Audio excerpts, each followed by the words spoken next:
Fala galera, beleza? Então, possivelmente esse vídeo vai ser dividido em 3 partes, porque ontem eu era para gravar um vídeo falando o que eu sofri, o que está acontecendo comigo, como é que vai ficar a situação do meu canal, mas ontem eu não consegui postar o vídeo. Não, na verdade é pra postar hoje. Eu não consegui gravar o vídeo ontem, porque ontem ficou muita coisa em cima. Eu tive que fazer um monte de coisa. Enfim, eu vou dar uma resumida rápida e quando eu chegar em casa eu já explico um pouco mais a situação que está rolando. E aonde eu tô indo? Bom, estou indo à porra do médico, infelizmente. Tecnicamente parece que vai ter uma operação filha da puta aqui hoje. E a questão disso é meio preocupante, né, cara? Porque a gente não sabe como é que vai ser a situação, entendeu? Na volta. A gente sabe agora que tem um monte de polícia lá perto onde eu moro. Mas como vai ser a volta, não sei. Mas enfim, eu não me preocupo até porque a morte é inesperada, porém é algo, como é que eu vou explicar? A morte vem pra todos, essa é a verdade.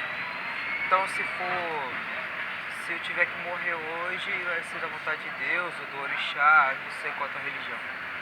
Mas enfim, só pra postar. Bom, por onde eu começo? Eu já tô um tempão querendo sumir um pouco das coisas. Eu não tô me sentindo muito bem. Às vezes eu tenho vontade de gravar vídeo para não deixar o canal vazio, mas a questão é que tem sido muito difícil. Para vocês entenderem melhor, eu sou órfão, não tenho nenhuma família, eu sou desempregado e eu estou tentando procurar um emprego para poder adiantar um pouco com a minha cabeça, para poder esclarecer um pouco a mente, para eu deixar a mente ocupada, sei lá. Mas a questão não é só o problema de ser órfão, mas a questão também é que, sei lá, eu tô sinceramente preocupado com as visões que eu tenho tendo. Porque, pra quem não sabe, eu tenho muitas visões com pessoas que eu nunca vi na minha vida, entendeu? E também tenho, sei lá, visões surreais, entendeu? Como eu também tenho a capacidade de conversar com a minha família morta, mas enfim, o problema não é nada disso. Isso não é um problema pra mim, até porque eu já me acostumei com conversar com gente morta. Mas, sei lá, cara, ultimamente eu tive uma outra paralisia do sono e isso mexeu um pouco com o meu alto astral, com a minha autoestima e tudo mais, coisa que eu nunca tive, mas mexeu um pouco. E nessa paralisia do sono, eu fui dormir, se eu não me engano, meia-noite e pouca. Meia-noite e pouca eu fui dormir, beleza. Quando eu fui dormir, eu senti aquele negócio, tipo assim, a paralisia do sono funciona assim, você sonha, mas você sonha acordado, meio que você pensa que está dormindo, quer dizer, você acordou do sono, mas na verdade você não acordou. Aí seu corpo fica imóvel, fica literalmente paralisado. Aí aparecem umas alucinações, segundo os médicos, alucinações. Outros no mundo espiritual falam que são entidades querendo se comunicar comigo. Mas enfim, cara, tava de boa. No momento que eu vi a porta do meu quarto, tá tudo escuro, a porta do meu quarto meio que aberta, e uma criatura sombria entrando no meu quarto, tava de boa, porque geralmente as paralisias do sono que eu tenho são exatamente assim. É sempre quando a porta do meu quarto está meio aberta, entra alguma coisa. Só que geralmente, não sei se é porque eu me acostumei com o terror, entendeu? Sei lá, dos meus sonhos, sei lá. Talvez seja porque eu tive uma família problemática, onde só tinha gritaria e, enfim, isso é um assunto de outro vídeo. Então, tecnicamente, nessa minha paralisia de sono, eu meio que vi, puta que pariu, hoje vai ser um longo dia. Nessa minha paralisia de sono, eu meio que vi a minha mãe, antes dela morrer, do jeito que ela tava, tipo, antes de ela estar enterrada, do jeitinho. Pra ser específico, a minha mãe em 2017, antes dela ficar internada, ela tava na mesma forma. E nessa mesma situação, eu comecei a entrar em desespero. Não desespero de tipo medo, desespero tipo... Cara, pensa só comigo. Você é órfão, você perdeu toda a sua família. O pai que na verdade você tem, te considera como uma criatura ou sei lá, um doente que ele não quer cuidar. Simples assim. E no caso, a única família que te criou, morreu todo mundo. Aí tu encontra uma entidade na forma de sua mãe, ou da sua avó, do seu avô, não sei. A primeira coisa que você pensa, cara, eu quero morrer, eu quero ir pro céu, eu quero ir pro inferno, foda-se. Eu só quero estar com a minha família de volta, eu só quero ter minha família de volta. Eu quero descansar, não tô aguentando mais essa vida. Só tá acontecendo tudo de errado. É crítica, a crítica atrás de crítica. É merda atrás de merda, entendeu? E foi o que aconteceu. No meio desse paralisia de sono eu falei isso, que eu queria morrer, que eu queria descansar em paz, que eu não aguentava mais viver sozinho. E independente, entendeu, da minha situação, o meu desejo, cara, eu só quero descansar em paz. E nesse mundo onde a gente vive, tá cada vez, pelo menos aqui no Brasil, pelo menos tá assim, só tem, assim, a violência cresce cada vez mais, cada ano cresce a violência. Com esse negócio de facção, bandido e polícia, aluno, sei lá, querendo arrumar confusão na escola, matar professores, essas coisas. É uma situação que me deixa meio preocupante, entendeu? É exatamente esse tipo de situação que me faz pensar, cara, será que o inferno não é aqui onde a gente está agora? Porque simplesmente, cara, a gente sofre pra caralho, não só com o que a gente escuta, mas também com o que a gente vê. Entendeu? E eu vejo muita coisa, eu escuto muita coisa que me deixa meio pé da vida, mas não é algo preocupante. Mas no meu caso, continuando, e meio essa comunicação que eu tive com a minha mãe, ela meio que estava mexendo no guarda-roupa, entendeu? Estava mexendo em alguma coisa lá no guarda-roupa. Não sei exatamente o que, eu não consegui ver, porque quando o meu corpo está paralisado, meio que a minha cabeça, minha cara também fica paralisada, então eu não consigo mover o rosto para lá e para cá, só fico literalmente parado. E nessa experiência de paralisia de sono, é uma situação meio complicada, porque pessoas normais ficariam desesperadas com medo. Eu já não fico, porque eu não tenho medo de nada. Entendeu? Uma coisa que eu aprendi no mundo espiritual é que você tem que ter medo do vivo e não do morto. E é isso que eu aprendi. Mas vamos lá. Aí eu falei pra minha mãe que eu queria ficar com ela, que eu queria morrer, que eu queria ir pro céu e tudo mais, que eu tava com saudade da minha avó, do meu avô e da minha mãe. E a minha mãe falou umas coisas lá que mexiam um pouco com o meu alto astral, como por exemplo, você não vai pro céu porque você é um demônio. O seu inferno está apenas começando. tudo o que você fez no passado agora vai ser cobrado. E o que seria essa coisa? Bom, tecnicamente eu nunca fui esse moleque calmo como eu sou hoje em dia.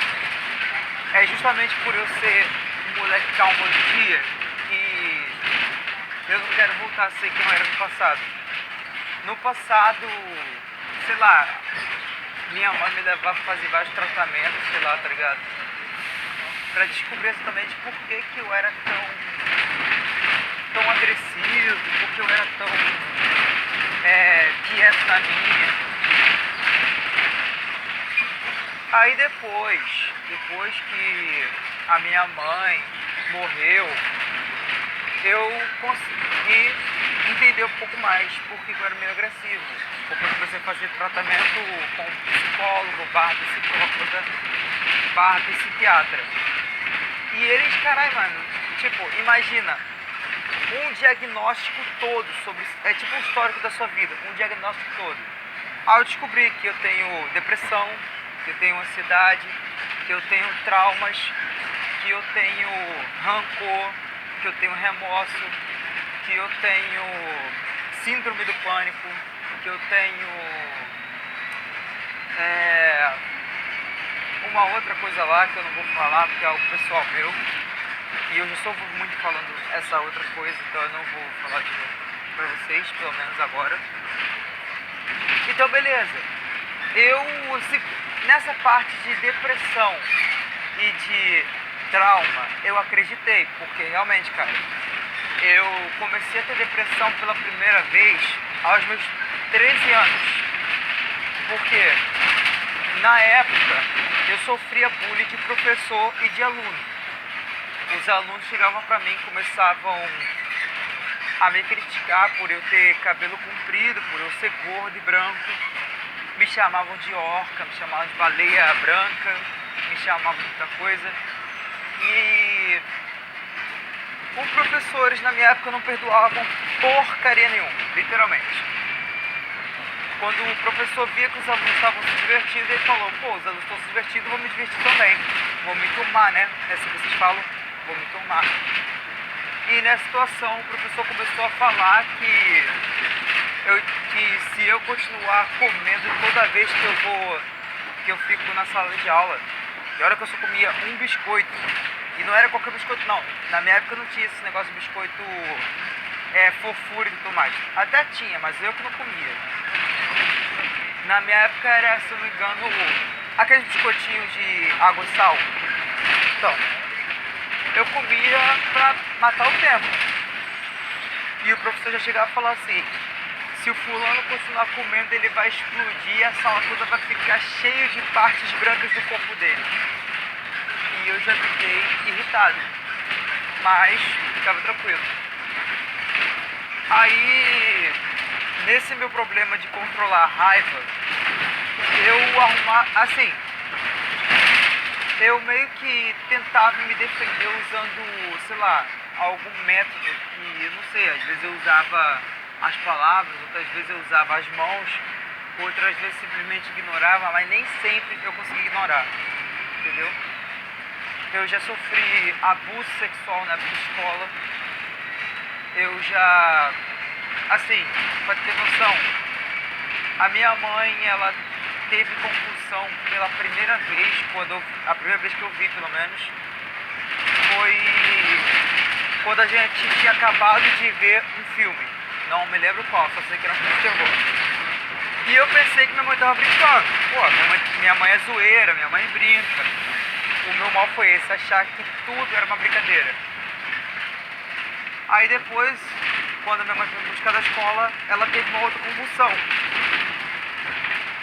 E nessa outra convulsão, eu comecei a entrar em desespero, como, porra, minha mãe foi atravessar a rua comigo, eu atravessei primeiro, minha mãe começou a morder a língua e tudo mais, e ela teve uma convulsão no meio da estrada da rua, e eu comecei a ficar desesperado. eu comecei a gritar, comecei a chorar e tudo mais. Fiquei desesperado, literalmente desesperado. E nesse momento eu comecei a ficar com raiva, porque, porra, eu fiquei com raiva de tudo. De mim, eu fiquei com raiva da minha família, eu fiquei com raiva de Deus, fiquei com raiva de tudo ao meu redor. E eu acreditei que, sei lá, por muito tempo, segundo a minha psiquiatra, ela fala que essa minha raiva barra ignorância, eu tenho esse negócio porque eu não consigo expressar o meu amor pelo próximo. Hoje em dia eu consigo mais ou menos, mas naquela época eu não conseguia. Por exemplo, quando a minha mãe me dava um beijo na bochecha e falava para ficar com Deus, eu simplesmente ficava com raiva. No meu caso, a minha raiva desse momento era porque eu estava com vergonha. E é algo que eu tento controlar até hoje. Entre tantos momentos assim de raiva, de frustração, de discussão, de problemas de família, não ficou por assim. E nesse momento que aconteceu isso, eu comecei a me fechar mais pro mundo, porque o pessoal sempre falava, pô, a sua avó é incrível, pô, a sua avó é maneira. Isso porque ela tinha duas faces. Ela era quem ela realmente era dentro de casa e fora pra rua ela era outra pessoa. Por exemplo, na rua ela tratava as pessoas com o maior amor e carinho, era simpática pra caralho. Mas dentro de casa ela era tipo uma mistura de uma pessoa rancorosa barra... Minha avó era muitas coisas, cara. Minha avó era meio complicado de entender. Pra ter noção, toda vez que a minha mãe comprava um presente pra minha avó, a minha avó simplesmente jogava fora ou tacava fogo. Isso quando era bolsa. A minha avó odiava fotografia, odiava aniversário, odiava presente, entendeu? E quando a minha mãe, sei lá, chegava atrasada em casa, ou coisa assim, meio que a minha avó começava a criticar a minha mãe, chamando ela de vadia, de puta, falando que minha mãe não presta, entendeu? Isso e aquilo. O meu avô e eu, a gente entrou junto na conversa. Eu comecei a defender minha mãe, meu avô tentou controlar a situação. Só que nesse momento a minha avó estourou e começou a partir para discussão com todo mundo ao redor, dizendo que só ela tá errada, só ela tá errada. E nesse meio dessa minha vida, eu não me lembro se foi com 13, acho que foi com 13 anos. Os moleques da minha rua, eles me chamaram pra bater uma bola, tá ligado? Jogar um futebol. Só que a minha avó, ela me prendia muito dentro de casa. Ela é, sei lá, eu acho que ela era meio insegura, sei lá. E no meio dessa insegurança, ela me prejudicou pra caralho. Então, vó, obrigado, você fudeu o teu neto, mas enfim. Descansa em paz. Mas enfim, a questão é a seguinte. Uma vez, nesse momento, os moleques me chamaram pra jogar um futebol, soltar uma pipa, interagir com as crianças da minha idade. E nesse meio termo, eu peguei a chave escondida da minha avó, porque eu sabia que se eu pedisse pra ela, a minha avó não ia permitir. Eu pedi a chave e simplesmente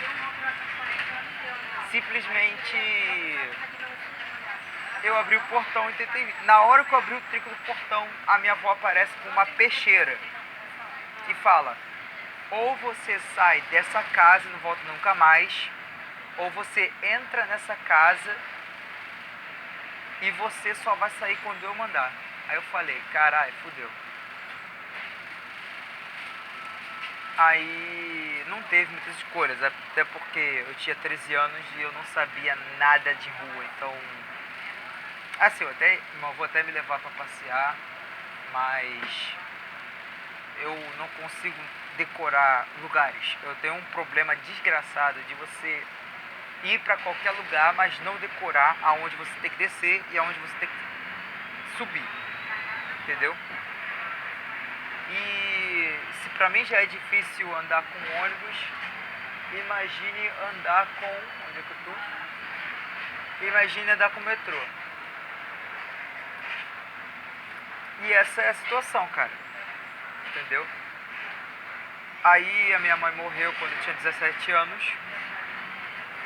E no meio desses meus traumas, problemas psicológicos, meio que tem certas coisas que eu quero esquecer que eu não consigo esquecer. E certas coisas que eu quero lembrar que eu não consigo lembrar. Resumindo, é algo que mexeu muito comigo. E essa paralisia do sono que eu tive com a minha mãe, dizendo que eu vou pagar pelos pecados, que eu vou pagar pelos pecados, pelas mortes da minha família.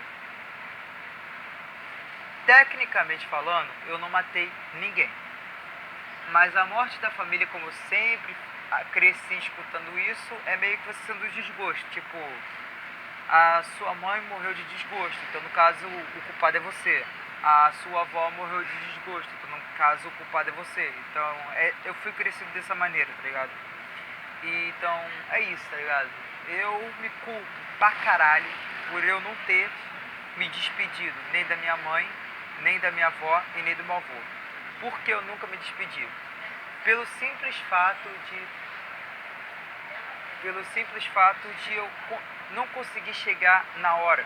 Por exemplo, na época, eu não podia me despedir, escutar as últimas palavras da minha mãe, porque eu era menor de idade. E tem essa lei, tá ligado? Menor de idade não pode ver o parente na sala vermelha por algum motivo que eu não sei explicar, cara. Sempre tem um segurança filho da puta. A sua mãe pode morrer hoje, tu quer escutar as últimas palavras, mas a segurança não vai permitir. Tem sempre um filho da puta desses. E eu comecei a me culpar, tá ligado? Eu comecei a culpar pra caralho, tipo assim, pô, mano, eu quero escutar as últimas palavras da minha mãe, o que ela tem pra falar pra mim e tudo mais, e eu não consegui. E no dia seguinte, a minha avó não falou nada, ela tava quieta, daqui a pouco começou a chorar, quando os enfermeiros começaram a levar um corpo dentro do saco. Aí a médica chegou e começou a falar pra mim: ô fulana, Maria Olímpia, então, a gente vai transferir o corpo da sua filha pra funerária, porque o corpo já tá todo danificado, entendeu? E é isso. E eu queria ver, mano, eu queria ver pelo menos minha mãe pela última vez, mas os médicos são filhos da puta, mas enfim. Então, essa foi a primeira vez que eu não cheguei na hora. A segunda vez foi quando foi meu avô morrer. O meu avô, ele tava... Isso aí na época da pandemia. O meu avô tava se sentindo mal, tava pedindo, implorando pra eu ligar pra ambulância. Eu ligava, entendeu? Só que ninguém atendia, então eu desisti. Aí no outro dia, no caso madrugada, o meu avô começou a ter um ataque cardíaco. E eu nunca soube dessa parada. Não fazia nem ideia o que era um ataque cardíaco. Pra ter noção. E no meio desse conflito, eu comecei a desesperar. Porque o rosto do meu avô tava inchando, tava ficando roxo. Entendeu? Ele tava cuspindo uma gosma preta. E eu comecei a me desesperar. E no momento de raiva, eu comecei a ligar, entendeu? Pra ambulância, entendeu? Dizia que o povo não tava bem. E nesse conflito de ambulância vir, não vir, o meu avô já estava desacordado. A ambulância pegou, entendeu? Levou o corpo do meu avô. Eu fui junto, porque meu avô e eu éramos literalmente inseparáveis, até porque, como eu disse, eu não tenho pai, e o meu avô foi literalmente meu pai e meu avô. Então, no caso, ele é a segunda pessoa da minha família que eu tinha mais química, entendeu? Meu avô e minha mãe. Aí eu comecei a ficar desesperado, porque, porra, a última vez que eu vi um parente meu, de família, cheio de tubos, de respiração, desacordado, foi a minha mãe. Só que diferente da minha mãe e do meu avô, eu não podia, sei lá, estar perto. E aí o que aconteceu? E é isso, galera. E então, para resumir aqui a situação.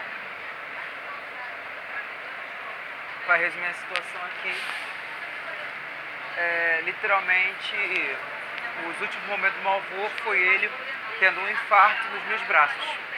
E isso mexeu muito comigo.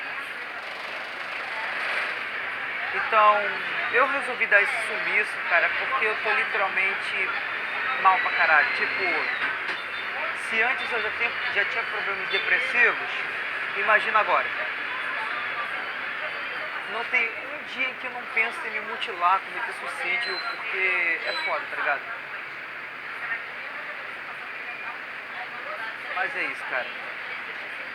E chegar em casa eu explico um pouco mais como vai ser a situação do meu canal, mas eu pedi um tempo, parei de responder.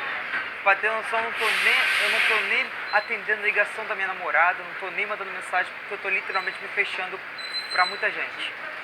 Entendeu? É muita coisa em cima da outra, e isso tá fudendo meu emocional. Eu já tive 3 crises de ansiedade no meio da rua, já tive falta de ar, e isso acabou comigo. Ô motorista, pode abrir, por favor? Valeu! E é isso, galera. E a polícia tá vindo. Corre, louco. Mas é isso, galera. Eu espero que vocês entendam, entendeu? Minha situação. Eu tô evitando expor muita informação porque, assim, tem certas coisas que a gente não pode falar porque a gente já vai ser chamado de psicopata, a gente já vai ser chamado de serial killer, a gente já vai ser chamado de deficiente mental, de maluco, de viado, entendeu? Então eu tô tentando ver essa vida com calma. Mas é isso, galera. Chegar em casa eu falo se o canal vai continuar, o que vai ser, como vai ser. Mas eu espero realmente de coração e alma que vocês entendam por que eu tô sumindo de muitas pessoas e de muitos lugares. Isso da parecer sono literalmente fodeu com o meu humor, com o meu alto astral, e é isso. Até a próxima.